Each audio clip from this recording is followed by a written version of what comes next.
businessmen delivering packages. Money, money, money. Only us and you will know it's drugs. Okay. Anybody who's in possession of over 650 grams of cocaine, mandatory life. White boy Rick. His name is Richard Wershey Jr. I was like, who was this white kid, that was supposedly running all these black gangs and running the city of Detroit? Found out that the reality was much different than the legend. So they said, we got to kill that white boy.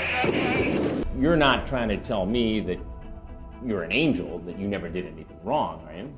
I've been involved in wrongdoing, but I don't feel I did anything to receive a life sentence.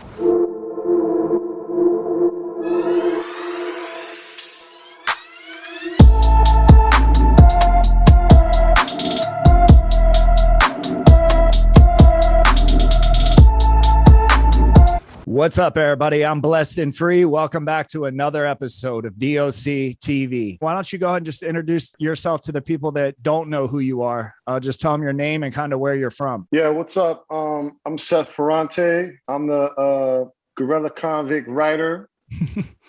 Came from inside the belly of the beast to the world. Now I got a film called White Boy on Netflix that you can check out. It's a true crime film about the case of Richard Wershey Jr. But yeah, that's actually, bro, how I'd followed you before, but that's actually how I had found you. I saw the show, and if you haven't, go check it out. It's on Netflix. It's about White Boy Rick, and you were actually on it, and that's what made me reach out to you, man. So I appreciate you coming on the show. I know you're a busy guy. You're all over the news now. Tell the people, though, that don't know your story a little bit about how you grew up and what got you into the life of crime and then eventually going to prison. Yeah, I grew up, I was born and raised in California. I was growing in Lemoore. It's out in the desert. They call it the Central Coast. It's between San Diego and LA.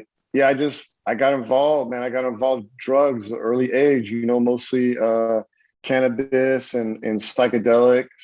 Around the age of 13. And by 15, 16, I was selling and started following the Grateful Dead, by 17, 18, and, ended up on the East Coast and just started supplying 15 colleges in 5 states with weed and LSD. This was at the, the height of the war on drugs, my run was kind of 87 to 91. And I got popped, man. I got popped in 91, and I had no idea, what type of trouble I was in or sentence I was facing. Because really, I was a kid. I was nonviolent. I never considered myself a criminal. A lot of people, will say what I did, was a crime or criminal, but I always consider myself an outlaw because I broke laws that I thought were wrong. And now, 30 something years later, I feel real justified. Because weed is on its way to national, legality, and they're looking at psychedelics for, a lot of medical and therapeutic and recreational uses. So, I kind of feel like I was in the right, it just sucks. I had to do 21 years in prison because of my beliefs and because of the, the convictions that I stood for. But, that's how life, goes. But you did 21 years in prison? Yeah. So I got 93. Damn, yeah, I got caught in 93. I got sentenced to 25. I was actually, I was a fugitive. I was top U.S. Marshals most wanted fugitive from 91 to 93, because I took off because, like they say in the joint, right? I got jackrabbit in my blood. So, as soon as they were talking 20 to life, and I was out on bond. So I skedaddled. I took off. I had a little bit of money, but, I kept selling weed. So, eventually they caught me and, extradited me back to Virginia. That's where my case is out of Virginia, gave me 25 years, cracked me in the head. So I went into the federal system at 22 with more time than how old I was. Luckily, I was always real athletic growing up. I was always good at sports, and I'm not super big, but, I'm 6'1". So I came in, I was 185, athletic. So, I wasn't some little scrawny kid. But I started hitting the weights, right when I got there. When you go in, yeah. You got to look formidable. So, you want to hit the weights, man. You want to look like you can do something. So I hit the weights. But also I think I was really lucky. I didn't start out, I started out in the medium. So I did like 12 years in medium highs, my first 12 years in medium highs. And then I did 9 years in low. So, I didn't start out in the USPs, but actually when I went in 93, if you were under 25, they didn't put you in the USP. That's like the max security, that's a high, Right. They didn't put you, that was like for the grown men. Cause like, you've been in prison, like what they say boys fight, men kill, so I didn't go to the USPs. I went to like the medium highs and the feds, they call them the gladiator schools. That was like, you had to fight, that's what it was about. People might get stabbed and stuff every now and then, but it wasn't like the pins, like when they stab somebody, they stab them like 60 times, the mediums, going for the kill. Yeah, the mediums, they just poke you like 2, 3, 4 times, mostly fist fights, stuff like that, beat downs. But how was the gang culture when you were in there, when you first got into federal prison? Like, did you have to click up or how did that go? Yeah, no, I didn't have to click up. I mean, there was a lot of gangs, but I was really lucky in a lot of regards because I was in the feds on the East Coast. So there was a ton of mafia dudes, and I'm Italian. I got an Italian last name. My last name's Ferrante. So immediately when I can't come in, all the mafia dudes are coming to me. And in prison, like the mafia dudes are pretty well respected, because of the whole mystique, the whole entertainment Hollywood thing. A lot of those dudes just get a lot of respect just because they're mafia dudes. And also I think they get a lot of respect because a lot of people think they have ways and means or money or whatever, or they might be able to help them when they get out. Yeah, but so immediately when I go in, all the mafia dudes are coming to me because of my Italian surname. And also another lucky thing that I had happen to me right when I came in is, I grew up in California. So, when people say like, where are you from? I'm from California. So they go and get your homeboys. My homeboys from California, the first joint I was at was FCI Manchester in Kentucky. So my only homeboys from California were like Sereno gangbangers. So, I stepped right into the joint. I look like a little college kid, but I got 25 years. Right. The mafia dudes are stepping to me. The Serenos, there's only like 5 Serenos on the compound, but everybody knows they're like the most vicious dudes on the compound, the most well-respected. They're stepping to me, checking my paperwork, making sure I'm cool. So they don't got to make sure I'm not a snitch. So they don't got to check me in. So I'm being embraced by 2 of the most respected groups in prison, like right when I walk in the door. And then the third thing that really, made my transition pretty easy was, like I say, I played sports, man. So like right when I got in there, like I'm playing softball, like I'm hitting home runs. I'm like the only white boy playing ball, and I'm good. I'm playing soccer with all the Mexicans. So you were carrying goals. yourself like you have some size on you. You're moving around. You're in the mix, so you're not like a target because of who I am. But like I said, I mean, there was a lot of extenuating circumstances. Like I say, I look back now, I was lucky. The joint I went into, like I'm lucky. I'm lucky that those Serenos were there and they were my homeboys and they embraced me and they liked me. And I'm lucky that the mafia dudes all came to check me out and they liked me. And then, in sports, any kind of physical prowess in the alpha male society is kind of, looked upon favorably. So, I was good in sports. So, and not to say, shit happens. People tried me. I had to fight. So, and that's the other thing, in prison. It doesn't matter if you win or lose. You just have to fight. Yeah, because if you don't fight, your own people are going to come and exploit you. And I tell people this all the time because they think like it's all racial and this in prison. The worst people is your own people. They're the people that are going to exploit you the worst. You ain't lying about that. So, they're the ones that are going to prey upon you. But, like I say, once, like the white gangs, they saw that I'm with the mafia dudes and they say I'm hanging out with the Serenos, then they're not going to try to click me up. Yeah, you're kind of like already in there so that they see that. Yeah, and plus I got 25 years. So they're like, oh, who the fuck is this dude? So yeah, I was kind of, I was kind of an anomaly in a lot of ways. And like I say, thank God, for my blessings or luck or whatever you want to call it. Thank God for my heritage. Thank God where I was born. Because I've seen a lot of dudes come in, where a lot of fucked up shit happens because they don't have any allies. Right. They don't have any people checking up on them. They don't play sports. They don't have any physical prowess. So, they're a target just being themselves and they don't realize it. Yeah. A different situation, a different place, a different prison. It could have been a different story. What was the most dangerous prison that you were at out of your whole time in the feds? I think I was in Beckley, man. FCI Beckley from 96 to 99. I mean, it was pretty rocking, man. I mean, there was a lot of gangs. It was real violent, a lot of lockdowns, a lot of Mexicans, a lot of African-American gangs. I mean, dudes were getting busy, man. I remember, and they had these stairs too, like to the upper units, they had like closed off stairs, like it was like they didn't even have cameras in them. Like it was like you could walk up the stairs and you couldn't see anything. It was like concrete. Those are the blind like spots. Concrete. Yeah. So dude, I remember one time, dude, when I got there, probably like 96, and I was walking up to my unit, right? And there was a fight between two black dudes, and this dude was punishing this dude, and he punched him so hard, the dude's eye popped out, right? Damn. And there was like another dude there, right? Two dudes were beating up one dude, and the dude was like, "Oh, look, it's his eye." Right. And the one dude who was beaten up real viciously, he stomped on the eye, dude. And I saw this, like, I just turned the corner and saw this dude. I was like, man, I guess I'm going back to the yard. You ain't lying. See ya. You know what I'm saying? I just turned around, act like I didn't see anything, but dude, I literally saw this dude. He punched this dude, knocked his eye out, and then stomped on the eyeball. That's crazy, man. I interviewed a guy that saw a dude's eye out too, bro. That's like a thing in the feds, I guess, taking people's eyes out. He punched him so hard, like he was beating him on the side of the head. It just popped out, man. I guess like if you break the eye socket, you know what I'm saying? Yeah, I've seen that happen. Yeah, that's true. So was it when you were in prison that you I'm assuming like you had like a thing growing up where you were into movies like Goodfellas and Scarface and stuff like that. Was it in prison? Because a lot of people may not know, but you've written a lot of books and done a lot of things. Was that really when you honed in your craft to say like, hey man, I'm going to start really writing some good shit?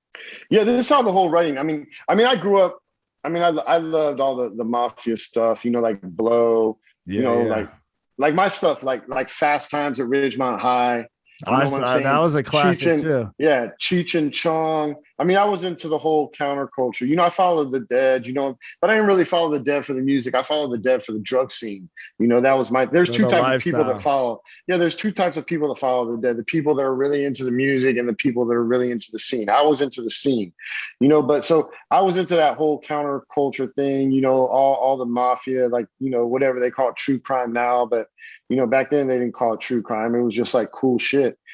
So the whole writing thing came about is because when I first got locked up, the first thing I did was, I read like all the prison books. Like I could read, like I read like In the Belly of the Beast by Jack Henry Abbott, Soledad Brother by George Jackson. There was this dude called Danny Martin, Red Hog.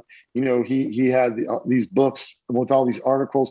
I was just reading, Death Row, Live from Death Row by Mumia Abdul-Jamal. Yeah, I've read that one. Yeah, any prison book by a prison author I could read. Like I read this Carl Chessman. It's this old book from like the 40s, who he was on death row, just anything, And are these prison memoirs that these guys are writing? Okay. Yeah, like prison memoirs. So I was just reading anything because I need to school myself on prison, because I was from the suburbs, man. I wasn't from a family involved in crime. I didn't have any relatives that were in prison. I grew up in the suburbs, I followed the Dead. So, I didn't really know anything about this. I was counterculture, but, I didn't know anything about prison or criminal culture or nothing. So I had to school myself. So my first 2 years, I read all these books. And when I read all these books, to learn about prison and kind of school myself on prison and how to act, how not to act, whatever, I kind of saw, I was like, if these dudes are writing books from prison, I'm like, why can't I? So that was my first thing. And then the second thing was, I'm on the East Coast, so I'm locked up with all these mafia guys. I'm locked up with all these Colombian drug lords, basically like from the 80s. And a lot of these dudes, I'm locked up with them. So, you meet them, you hear about them, whatever, dudes talk about them. But, I would call my mom and I'd be like, see if there's any books about these guys. So my mom's like ordered me the books or buying the books or getting the bookstore to send them money because this is like pre-Amazon. This is before 96, pre-internet. So she would order me the books. So I'm reading all these books, So not only do I like know this gangster personally, but like I'm seeing what he's about, because I was curious. Crazy. So I'm reading, all the art, everything.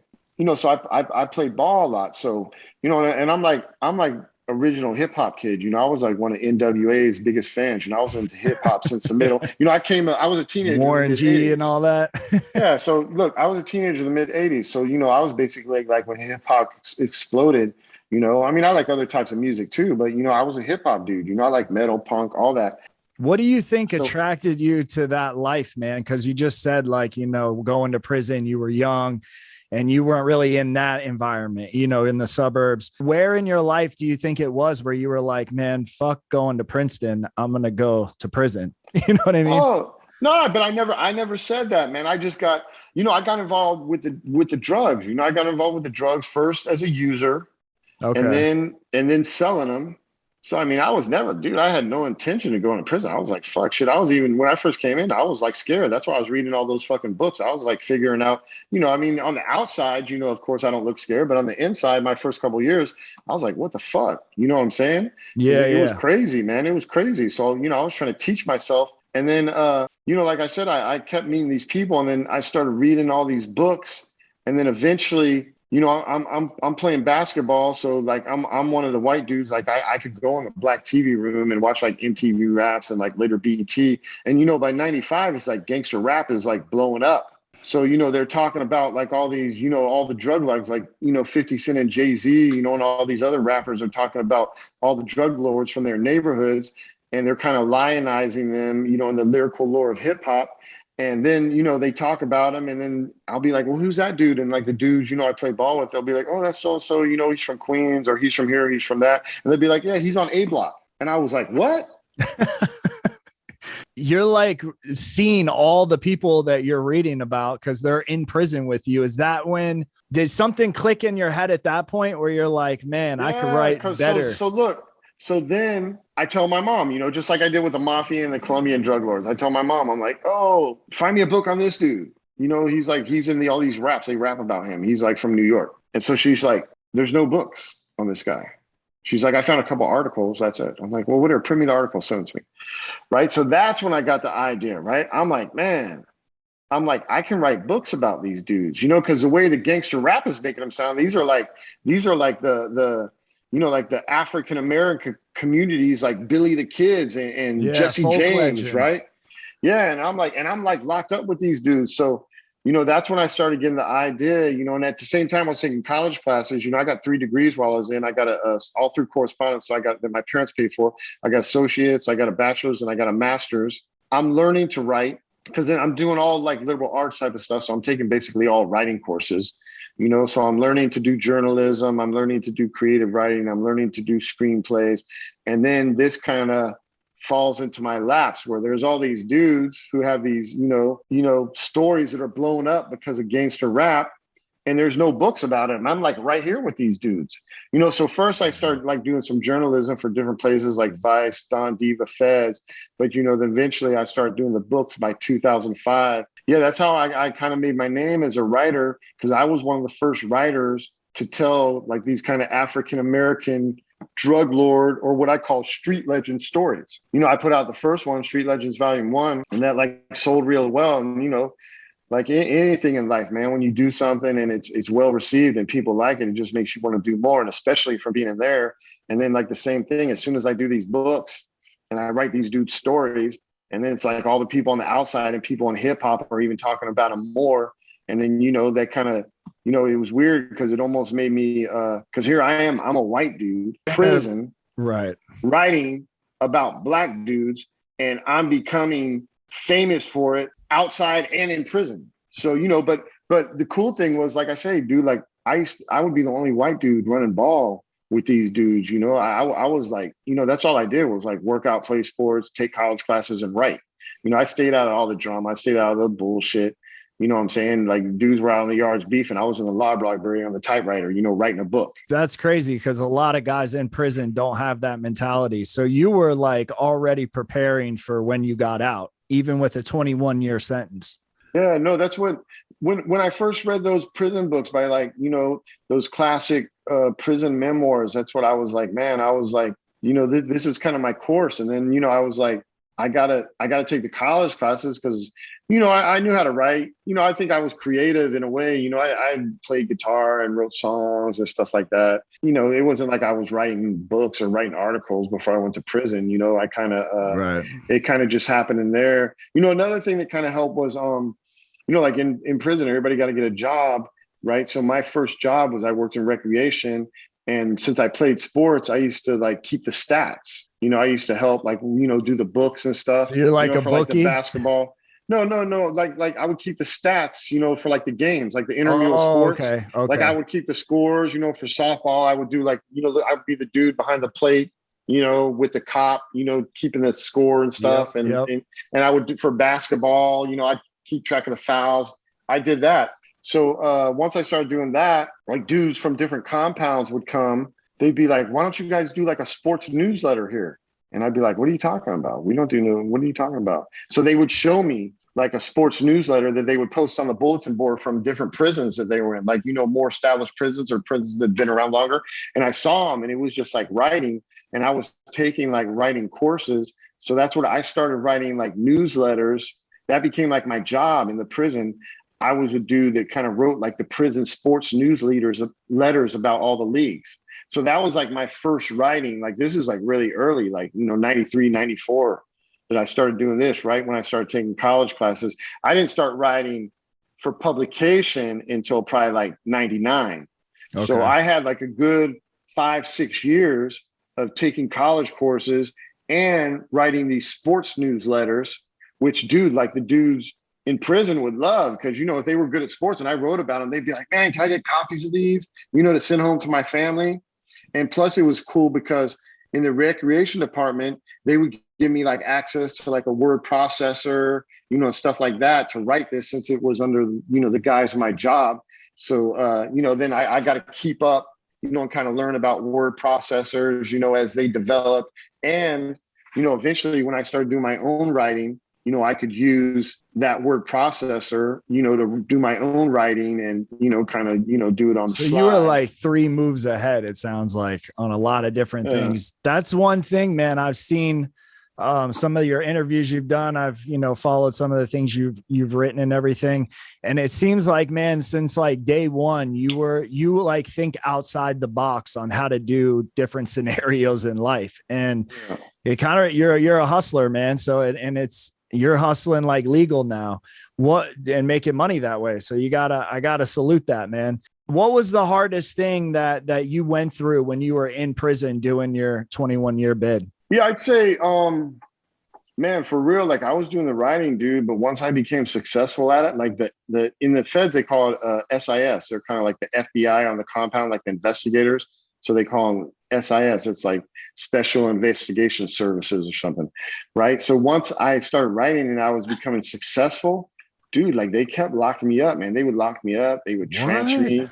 Yeah, dude, I'm telling you, because I was writing, like I would, when I first started writing, I was writing different dude stories, about prison basketball or like the different gangsters, and they didn't really care. That was like cool. They didn't care, because a lot of it was retrospective. But then when I started getting more into like, because as I got older, right, like after I'd been in prison like 10, 12 years, I kind of started to see things differently. I kind of started looking at the system, with a more critical eye, and I kind of started seeing like the racial injustice, like the systematic oppression, like the injustice on the war on drugs. So as I started writing at first, I was just, writing, about, the mythology of these street legends and making them into these Billy the Kid, type figures, kind of romanticizing it, But then after a while, I started seeing like, man, this whole system, it's fucked up. Everything they're doing is fucked up. All these cases are fucked up. They're giving us all these fucking time for fucking some bullshit. So I started writing like more criminal justice reform, criminal justice advocacy type of stuff. And for like on the journalism tip, like I was getting a lot of play on that, like Vice started running my pieces, The Fix, a whole bunch of different websites, and they were paying me, man. I was getting paid, dude. Like, dude, this was like early 2000s, right? Like late 90s, early 2000s when I started doing the journalism stuff. Like, dude, I was getting paid like $500 a piece, man, for like 1,200 words. I was doing columns and stuff for Vice. And like you say, $500 a month in prison, dude. I was living like a king, right? So you were chain gang rich. Yeah, I mean, motherfuckers thought I was like a millionaire and shit. You know, you spend $500 a month. They thought like, oh, he's a millionaire. But but I was earning this money. Once I started having success and once I started writing critical stuff against the prison system, or once I started writing about, drugs being smuggled in. And my whole thing was like, how are you going to lock me up for drugs and lock all these other motherfuckers up for drugs? And you can't even keep the drugs out of the fucking prison.